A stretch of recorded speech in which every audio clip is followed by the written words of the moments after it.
My name is Isabella Ginta, and for my third sports medicine project, I did injury prevention for shoulder instability. For this project, I chose my patient to be my dad. He was injured riding his mountain bike and had an injury to his rotator cuff muscles. He had tests performed on him such as AC compression test, bicep load test, and the apprehension test. He wants to be able to ski without having shoulder pain or risk of re-injury. What is injury prevention? Injury prevention is a strategy practice designed to reduce the risk of injury. It involves understanding the causes of injury and implementing measures to minimize risk. What is shoulder instability? It is a condition or where the shoulder joint is prone to abnormal movement which causes result in pain, weakness, or even dislocation of the joint. The shoulder is a ball and socket joint and it relies on muscles, ligaments, and tendons to keep the humerus within the socket glenoid of the shoulder blade.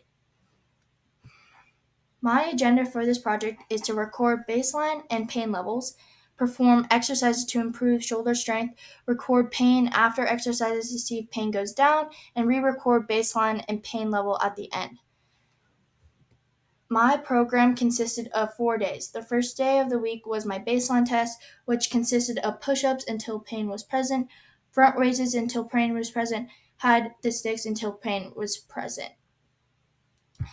The first exercise we did was military press, 2 sets of 10, doorway pec stretch, 3 sets of 30 seconds, wall dribbles, 3 sets of 30, external shoulder rotation, 3 sets of 5, landmine press, 3 sets of 10, Arnold press, 2 sets of 8, D2 flexion, 3 sets of 10.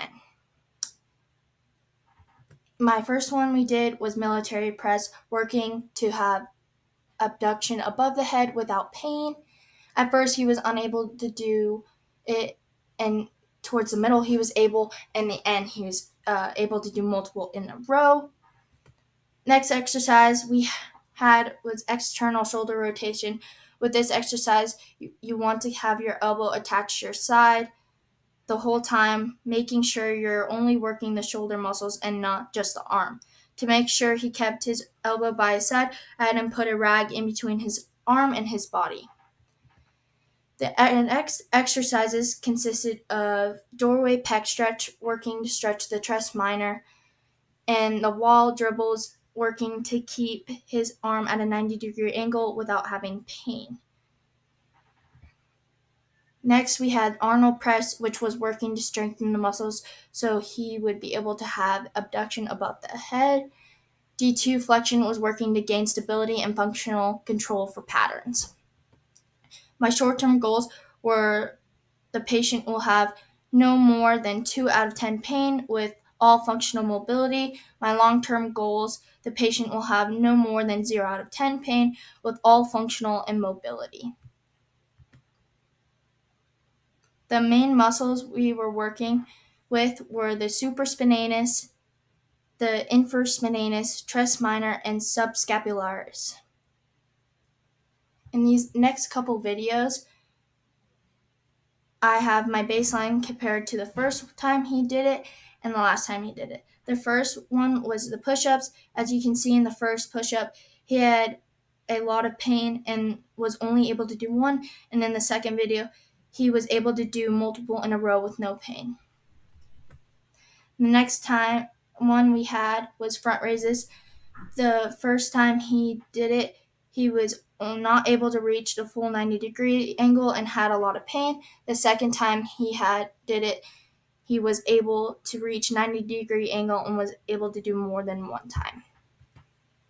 The last test we did was the hide the stick. When he was doing it the first time, he had a lot of pain, especially going behind his back. And the second time, he had no pain and it felt good to him.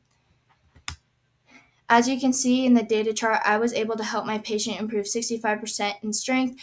And in the pain chart, I was able to help my patient decrease significantly. Although I didn't take away all his pain, I was able to reduce it by a lot. In conclusion, I can confidently conclude that this project was been successful in reducing pain and improving stability. While the program may not eliminate the pain entirely, it effectively helped all eliminate a significant portion of it. I'm optimistic that if my patient continues this program, we will see you continue the progress and experience further improvements in stability over time. Thank you for watching.